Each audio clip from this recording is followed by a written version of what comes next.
Hello, I'm Doug and this is the Taste and Sensibility channel. And here we are at day 23 of this whiskey advent calendar. Blind tasting I've been doing. This calendar is for 2019 by Drinks by the Dram. I ordered it from the UK, it showed up, it had all these interesting things in it, and some of them were just released this year, so I know it's fairly current. So whiskey is a pretty odd thing on this channel because I don't really want to compete with all those other whiskey YouTubers who are always doing this scotch and that bourbon and all these things, and they're all scrambling and scratching for some viewership. But what I do is usually to take some basic food. In this culture, we're just so in such a hurry all the time. We have fast food or carry out from someplace and we wolf it down and go on to the next thing as fast as we can. And my channel is more about slowing down and paying attention to the flavors and the smells and all the things you can sense and experience from the foods or other things, just a walk in the park. I live on a golf course and I try to walk on it every day, and it's a different experience every day. So I'm just dying to get a video camera out there and take it along on some of the walks. Explore some foods I really like special cheeses, homemade bread from fresh flowers that were just ground that day. So things like that can give you some special experiences you don't often get. And that is what the channel's been about so far. So we've had varietal honeys, we've had 2 whiskey advent calendars, we've had black licorice candy, and we are in the middle of fresh cheeses right now. That fresh cheeses series was interrupted just for this whiskey advent calendar this year, but it will resume on January 2nd, a Thursday I think, after we're all done with Christmas and the holiday season this year. So, it is not hard to find hole number 23 that contains the whiskey of the day. 23. And I'm going to pull out the bottle.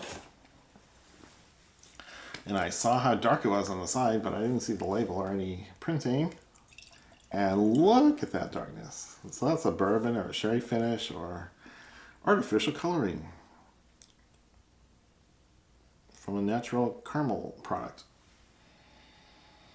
Not a lot of malt. I don't get anything there. So hiding this bottle in the little lens hood that I have down here.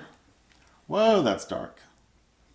And I didn't get any malt or scotchy smell on that thing, so we might be going into odd territory here. So if you like the reviews that you've been seeing on this channel for the honeys or black licorice or the whiskey advent calendar, please give it a thumbs up, like the video, leave some comments, leave a question. Let's interact a little bit and subscribe to the channel. And if you click the bell, you'll get notified on Mondays and Thursdays when these new videos come out. So we've only got a couple days left. It's going to be a little break after Christmas, and then on January 2nd, we'll be resuming with the Fresh Cheese series. So all that's coming along. And I am getting no malt, whatever. So I'm thinking this is a bourbon or a rye, just from that color and the lack of maltiness on the nose. I do get some ethanol. I get a solvency aroma. There's a bit of acetone, which is common note I pick up on rye whiskeys. So it doesn't have to be a rye whiskey, it just has to be a high rye bourbon, and I can get some acetone notes from that as well. Bourbons I commonly consume have up to 35% rye in the mash bill. That's enough to give it some acetone on the nose. I think that's what we have here, some kind of bourbon or rye. No maltiness, whatever. Not sure I'm getting a corn sweetness. So I don't know about the bourbon, but I think there's a bit of rye bread there. I would smell more if it's rye whiskey, I think, so I'm thinking it's a bourbon. Yeah, this is going to be interesting, tricky, challenging, embarrassing. Should be said that lots of rye whiskeys are only 51% rye and 10-15% malted barley, and the remainder is made up of corn. So they have some corn sweetness. They're kind of a mixture.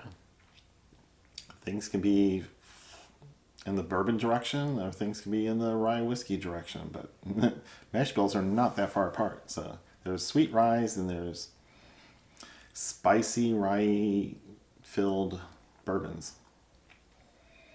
And it's really easy to confuse them. If you're doing this blind, yeah, all bets are off.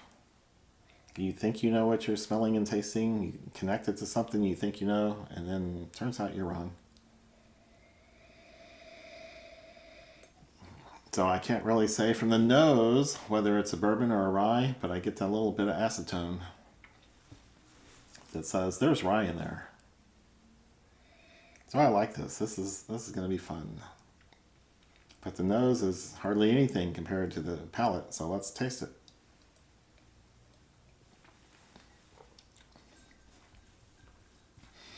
Wow.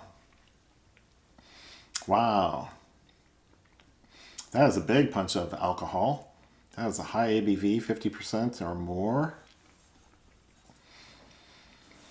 It is very oaky, very oaky.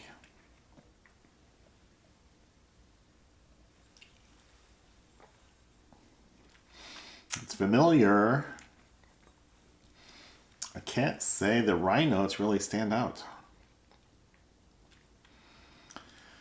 It's kind of drying. It's not especially sweet. If there was much corn in the mash bill, it seems like it'd be sweeter. So I'm going with predominantly rye.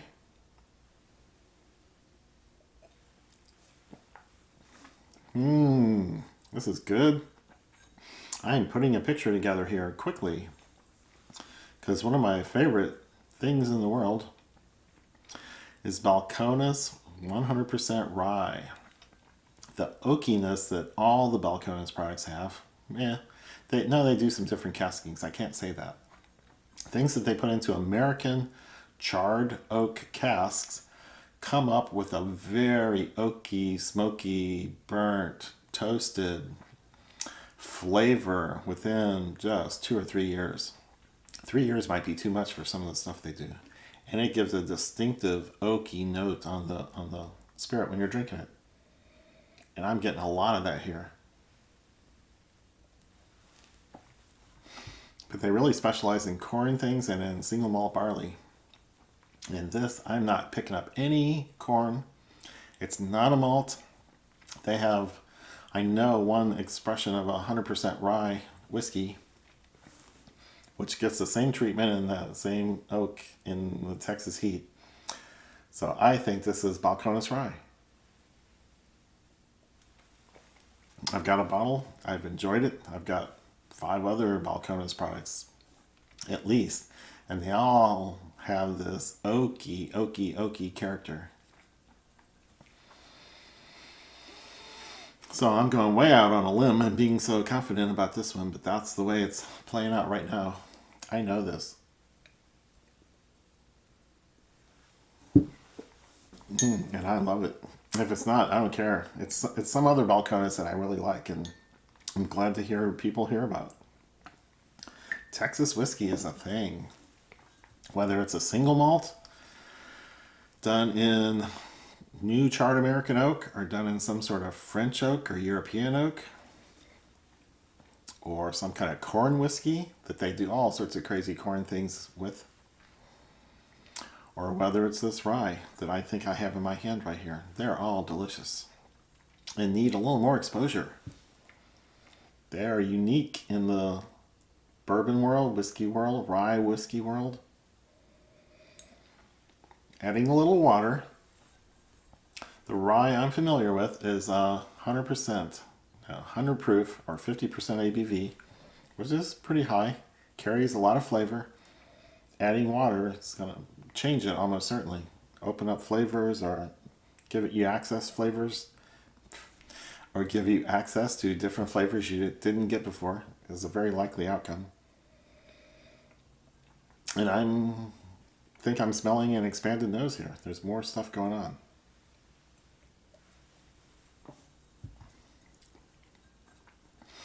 It's a little less oaky, a little spread out.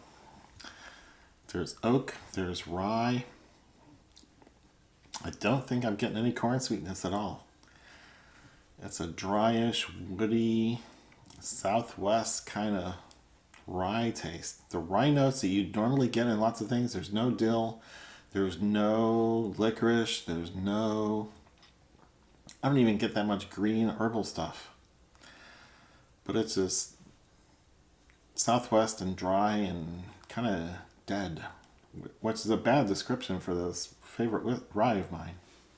I did a 24 rye shootout with a buddy, and Balcones rye was the top of my list. It was my favorite out of 6 flights of 4. It moved to the top. So that explains a little bit about why I'm so confident. So it is lightened up a little with the addition of water. It's not any sweeter. It's a little bit less oaky. All the same notes are there. It's just in different proportions now. So that does not change my prediction. So I'm calling Balcones Rye 100%. And this is Balcones Distilling Texas Single Malt. Single Malt Spirit 53%. So, what about that? It is so oaky, you can't tell the difference between malted barley exclusively and rye. 100% rye versus 100% malted barley. The oak is so strong. Wow. Wow. Oh man. No. My face is turning red. I like both of them. They're wonderful and they're fully aged. They don't need any more time in the barrel. So I would say malted barley is such a delicate spirit that when you put it into this kind of oak and age it in Texas, the oak takes over. And it takes over so much you can't tell the difference between malted barley distillate and rye distillate. Well, I can't. If this had been rye, I think I would have been able to tell. But I was not thinking malt.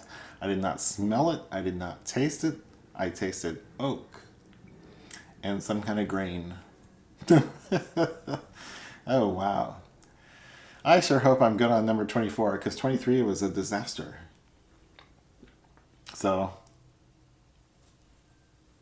I don't know what else to say. That's just fun. And I'm glad that another 5 people are hearing about Balcones. So I did a distillery tour a couple months ago, and it was very interesting, very fun. I bought a few distillery-only bottlings of things, and tasting those has been fun all the way through. So once again, like the video, comment, leave a question, subscribe to the channel, and click that bell to get notified. We've only got one more day left of this blind nonsense tasting going on. So come back for that, and Merry Christmas.